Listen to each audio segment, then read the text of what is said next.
Most people who are as indie as you release on one platform, maybe like Xbox and PC or something. Why do you hate yourself so much? Why do you want to develop for everything? Well, this really is the whole go big or go home thing for me. So I'd worked in the industry for many years, and I'd worked on some other hobby games and whatnot, but this really was just putting all my eggs in one basket. And so from day one, I wanted to put it on as many platforms as I could. And being a programmer as kind of my core profession, I had the ability to do that. And so I'd worked on basically every system before at other companies already, so I was experienced. And so it's just one of those things. It just excites me to see my game running on new platforms. Yeah. All right, so if you can, please list off the platforms. So it's coming to Steam, which every indie, of course, wants to, but it's also coming out on Xbox Live Arcade, PS3 via the PlayStation Network, the PlayStation Vita, and WiiWare. Yeah. So and WiiWare. Yeah. All right. Which of those do you think is the most challenging to work with? Well, the most work was involved with the Xbox stuff. The thing is that there's a lot of it's not just developing the game. The thing is that porting the game to a system for me, it's like a few days' work. I've got the game playable and running on the system, but it's months of work to deal with. Each console has a bunch of stuff that you've got to do, the correct error messages, handling when someone unplugs the controller and plugs it back in, and you name it, it's a list of like hundreds of things per platform. And then on top of that, there's all the business paperwork, getting the game rated worldwide, PEGI, ESRB, localized, getting it translated to all the different languages. The list goes on.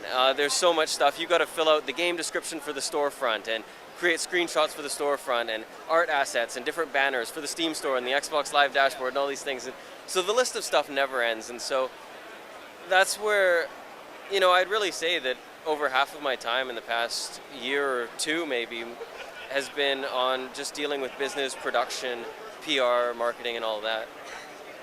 I can predict your answer, but what do you think is the easiest to work for? Well, Steam, of course, but Sony has just been amazing to work with. Especially the PlayStation Vita has been. I'm not the only one saying this. It's the easiest system, console system I've ever had to develop for. Yeah. That's very interesting. I'm cynical about the Vita. I'm sorry. The thing is Sony has done everything right with it. It's a developer's dream. It's an amazing system.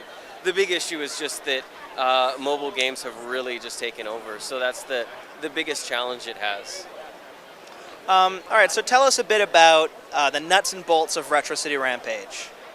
Well, at its core, if you like Grand Theft Auto, you're going to enjoy it. And if you like classic games, you're going to enjoy it. The big thing is it kind of takes the open world premise of Grand Theft Auto, but mashes it up with, I'd like to say, everything you can imagine. So you've got, you're stealing cars like in Grand Theft Auto, but you're jumping on pedestrians for coins like Super Mario, jumping down pipes into the sewer, smashing blocks.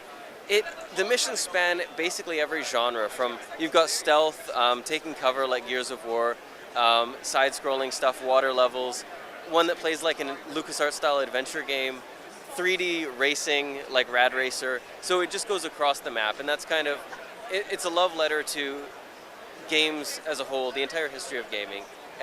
But one of the big things that I'm really proud of is the fact that it's not like a collection of mini games. So everything takes place in the open world.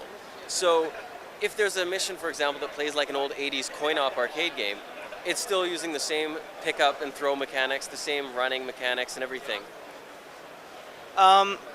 So when it comes to indie developers, who are some of your heroes, would you say? Yeah, I guess Team Meat are great, and Ron Carmel is awesome. I'm just a big fan, though. To me, some of my gods are actually id, like John Carmack and John Romero. And those guys are as indie as it gets, really. I guess now their company's been purchased, but they were the indies back in the day. They were making magic, and it was a different time then, but it's kind of come back, where this small team of guys can just do something they're passionate about and make this amazing, impressive game and build a whole studio out of it in a whole future. And we can do that again. There was a period where that kind of wasn't attainable, and now it is again.